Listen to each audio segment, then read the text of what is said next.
सत्य सारथी में आप सभी का स्वागत है। যারা হাম্বা হাম্বা রো রো করে, হাম্বা হাম্বা রাম্বা রাম্বা কাম্বা কাম্বা, দুম্বা দুম্বা বুম্বা বুম্বা বাম্বা বাম্বা। आदरणीय दीदी, ओ दीदी, ओ दीदी। बहुत कठिन है डगर पनघट की। हालांकि अभी तो बहुत जल्दबाजी होगा ये कहना कि बंगाल में कौन आगे है, कौन पीछे है, कौन जीत रहा है, कौन हार रहा है, किसकी सरकार बन रही है, किसकी सरकार नहीं बन रही है। लेकिन फिर भी बंगाल को लेकर लोगों में बहुत उत्सुकता है। इसका कारण ये है कि भाजपा के लिए जितने भी चुनावी राज्य हैं, यानी जहां भी भाजपा के जीतने की थोड़ी बहुत भी संभावना है, उन सभी राज्यों में अपेक्षाकृत बंगाल सबसे कठिन राज्य है भाजपा के लिए। भाजपा 2021 के चुनाव में पूरी ताकत झोंक दी थी।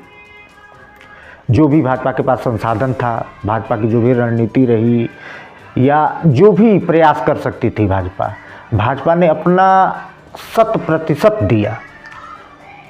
एक तरह से बूम भी बन गया था, एक हाइप भी बन गई थी। ऐसा लग रहा था कि 2021 में भाजपा सरकार बना लेगी, बंगाल में ममता की सरकार को पदस्थ कर देगी।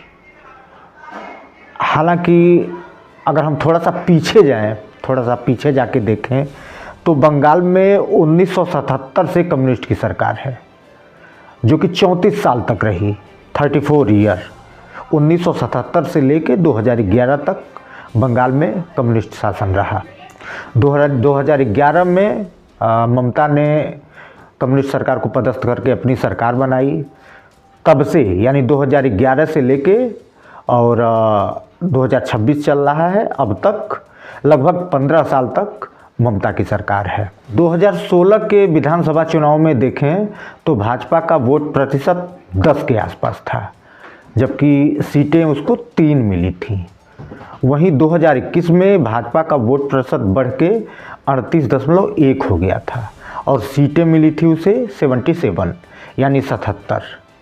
तो सीटों में तो बहुत बड़ा उछाल था, मत प्रतिशत में लगभग 28% का उछाल था। हालांकि ममता का मत प्रतिशत बहुत ज़्यादा नहीं घटा था।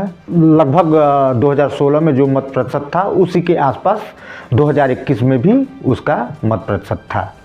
लेकिन कम्युनिस्ट पार्टी और कांग्रेस के मत प्रतिशत में भारी गिरावट आई थी। यानी जो भी कम्युनिस्ट पार्टी के वोटर थे या कांग्रेस के वोटर थे, वो एक तरह से भाजपा के पक्ष में आ गए थे। तो अभी जो भी भाजपा के वेलविशर हैं या भाजपा के पक्ष में बोलने वाले हैं, वो लोग इस अनुमान के आधार पे कि उम्मीद बना रहे हैं कि जैसे 28% जंप कर गई एक चुनाव के बाद दूसरे चुनाव में भाजपा, उसी तरह से अगर 10% या 12% या 8% भी जंप करती है भाजपा, तो सरकार बनाने की स्थिति में आ जाएगी। ये तो एक हाइपोथेटिकल बात हो गई। अगर आप इसको प्रैक्टिकली देखें या समझें तो ये कहा जा सकता है कि जैसे कोई गमछा है, उस गमछे को आप पानी में डुबो दीजिए।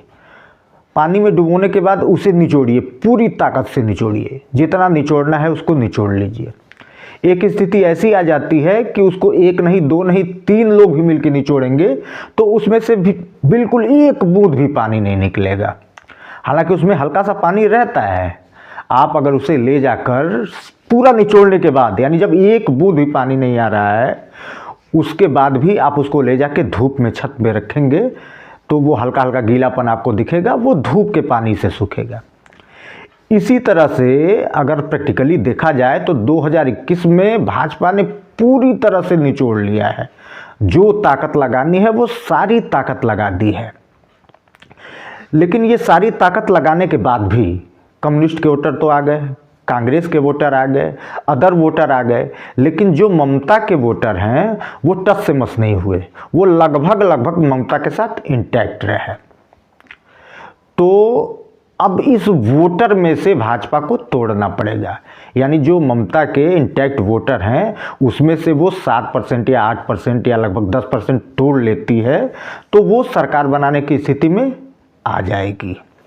लेकिन इसको तोड़ने के रास्ते में जो सबसे बड़ी रुकावट भाजपा के सामने आ रही है वो भाजपा का एक कन्फ्यूजन है। उसी कन्फ्यूजन की वजह से भाजपा ना आगे चल पा रही है न पीछे चल पा रही है। अब वो कन्फ्यूजन क्या है? वो कन्फ्यूजन ये है कि लगभग जैसे 34 सालों तक कम्युनिस्ट की सरकार रही, उस कम्युनिस्ट की सरकार को हटाने के लिए ममता ने बहुत लड़ाई लड़ी और बहुत अग्रेसिव लड़ाई लड़ी। तो बंगाल का जैसे हर राज्य का नेचर एक अलग सा है, जैसे अपने यूपी का या बिहार का एक सॉफ्ट सा नेचर है, यहाँ पे सहानुभूति अलग चीज़ों को लेके मिलती है। और बंगाल का जो नेचर है वो बड़ा अग्रेसिव सा है, चाहे कम्युनिस्ट का सरकार रही हो या फिर ममता की सरकार रही हो, तो वहाँ का जो है वो बहुत अग्रेसिव नेचर है।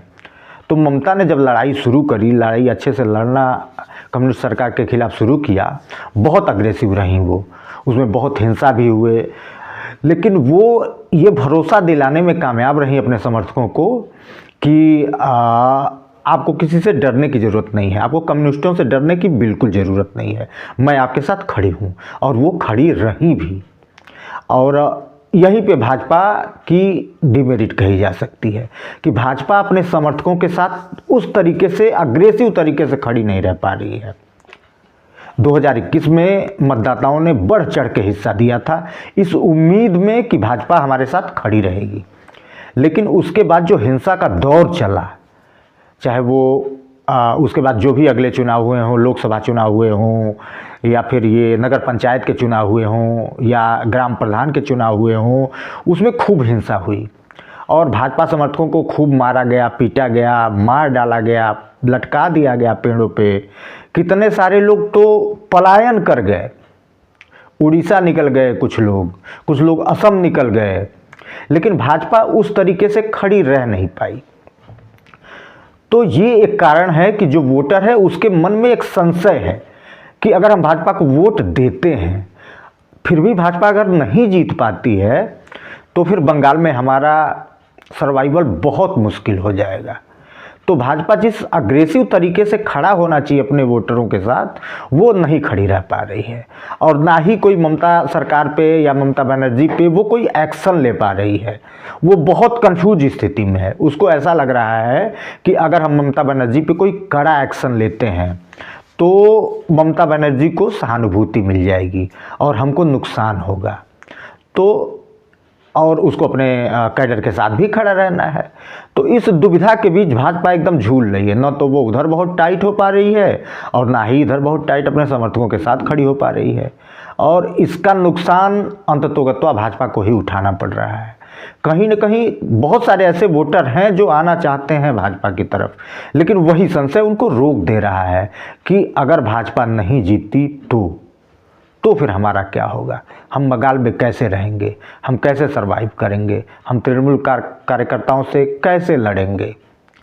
तो कुल मिला के जब तक भाजपा इसमें झूलती रहेगी वो मुझे नहीं लगता वो उस मुकाम को हासिल कर पाएगी, क्योंकि अब जो 8 या 10% वोट तोड़ना है वो बहुत कठिन वोट है, वो बहुत मुश्किल वोट है। हालांकि अभी भी कुछ कहना बहुत जल्दबाजी होगा, अभी बिल्कुल चुनाव का रंग अभी चढ़ा नहीं है, बिल्कुल शुरुआती चरण है। कुल मिला के अगर हम निचोड़ पे पहुँचे यानी निष्कर्ष पे पहुँचे तो ममता के खिलाफ कोई बहुत कड़ा एक्शन लेने का समय अब निकल चुका है। अब वो समय रह नहीं गया है भाजपा के पास, क्योंकि बिल्कुल ये सरकार का ये बिल्कुल आखिरी समय चल रहा है। अब कभी भी चुनाव की घोषणा हो सकती है, लेकिन अभी भी ममता बनर्जी जो हरकतें कर रही हैं, जिस तरह से वो सीबीआई के काम में या ईडी के काम में अड़ंगा डाल रही हैं, खुद पहुंच जा रही हैं, फाइलें लेके चली जा रही हैं, तो भाजपा के पास एक मौका है कि वो अभी भी एक अग्रेसिव कैंपेनिंग कर सकती है या किसी एक नेता को आगे करके जिसमें वो दिखाए कि ये संभावित मुख्यमंत्री चेहरा है। तो भाजपा के बड़े नेता भले ना बहुत अग्रेसिव रहें, लेकिन जो भी एक चेहरा जिसे वो क्लियर कट ना बताए कि ये मुख्यमंत्री का चेहरा है, फिर भी एक हल्का फुल्का इंडिकेशन दे, लोगों को लगे कि ये में भी ये हो सकता है मुख्यमंत्री का चेहरा, वो एक अग्रेसिव लाइन ले, वो अपने वोटरों में ये भरोसा दिलाए कि अगर अब ममता सरकार कुछ भी करेगी या ममता सरकार के कार्यकर्ता कुछ भी उल्टा सीधा करेंगे तो हम उसका मुंहतोड़ जवाब देंगे, हम अपने लोगों के साथ खड़े रहेंगे, डट के खड़े रहेंगे, उनको किसी तरह की कोई दिक्कत नहीं आने देंगे। तो इसका एक बहुत बड़ा बेनिफिट जो आने वाला चुनाव है उसमें भाजपा को मिलने की संभावना है और निश्चित रूप से भाजपा लड़ाई में आ जाएगी। जो भाजपा का रणनीतिक कौशल है या जो भाजपा के पास संसाधन है या भाजपा के पास जितने लोग हैं या जिस तरीके से भाजपा मेहनत करती है वो सारी चीज़ें भाजपा के लिए एक विनिंग फैक्टर बनाते हैं। लेकिन बंगाल में अगर अपनी ज़मीन मजबूत करनी है तो भाजपा को हर हाल में ये दिखाना होगा कि बिल्कुल अग्रेसिव तरीके से हम ममता बनर्जी से लड़ रहे हैं और कम से कम अपने समर्थकों के लिए तो हम इस कदर तक लड़ेंगे, इस कदर तक खड़े रहेंगे कि हमारे समर्थकों का बाल बांका कोई नहीं कर पाएगा। अगर भाजपा ये मैसेज देने में सफल हो जाती है तो यकीन मानिए कि भाजपा निश्चित रूप से सरकार बनाने के आसपास या सरकार बना भी सकती है। नमस्कार, मिलते हैं अगले वीडियो में। वीडियो को ज़्यादा से ज़्यादा लाइक करिए, शेयर कीजिए, चैनल को सब्सक्राइब कीजिए, बेल आइकन दबाना मत भूलिए। धन्यवाद।